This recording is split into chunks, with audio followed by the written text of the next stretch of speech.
সুমধুর সম্পর্ক আমার সাথে না, এবং ওনাদের ফ্যামিলিকে আমি রেসপেক্ট করি এবং সেই রেসপেক্টটা থাকবে। এখানে কে কী নামে ডাকে সেটা আরেক জিনিস, কিন্তু রেসপেক্ট আছে, ভালো রিলেশন আছে, কাজে কোনো সমস্যা নেই এর মধ্যে। সুমধুর সম্পর্ক আমার সাথে না, এবং ওনাদের ফ্যামিলিকে আমি রেসপেক্ট করি এবং সেই রেসপেক্টটা থাকবে।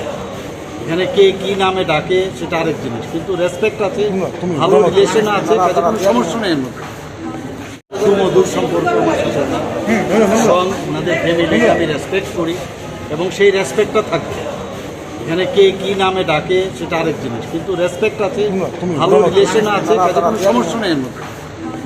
সুমধুর সম্পর্ক আমার সাথে না, এবং ওনাদের ফ্যামিলিকে আমি রেসপেক্ট করি এবং সেই রেসপেক্টটা থাকবে।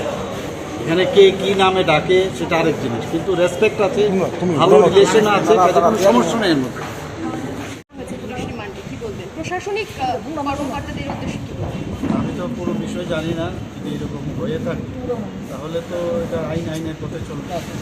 আমি আজকে এক জায়গায় রবীন্দ্রভবন থেকে ফাংশন এটা আমাদের ছিল, সেখান থেকে বেরিয়ে আপনারাই জিজ্ঞেস করেছিলেন, তো এরপরে আর সময় পাইনি আর। সেটা আইনের পথে চলবে, এই বিষয়ে আমার কিছু মন্তব্য না করাটাই ভালো। তবে পলিটিক্যালি আমরা কোনো অবস্থায় কোনো জায়গার মধ্যে ইন্টারফেয়ারেন্স করব না।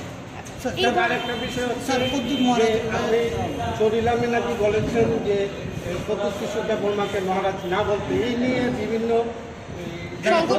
তাদের প্রতিবাদ করেছে আপনার ভাষাকে এই ব্যাপারটাকে উজ্জ্বল করার জন্য। এই ব্যাপারে কী বলবেন? কিছুই বলবো কেন এই উক্তিটা কেন করেছে? এটা তো আমাদের ইন্টারনাল বিষয়, আমাদের ঘরের ভিতরে অনেক কিছু হয়, আমাদের অনেক কিছু কথা হয়, সেগুলো তো বাইরে না যাওয়াটাই উচিত, ঠিক না? এটা তো একটা কার্যকারী বৈঠক, পার্টির মিটিং, এখান থেকে যদি আমি বলেও থাকি সেটা বাইরে না আসাটা উচিত।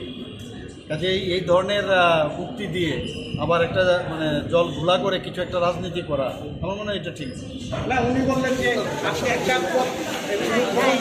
প্রশাসনিক পদে আসেন এরকম বললাম। আমার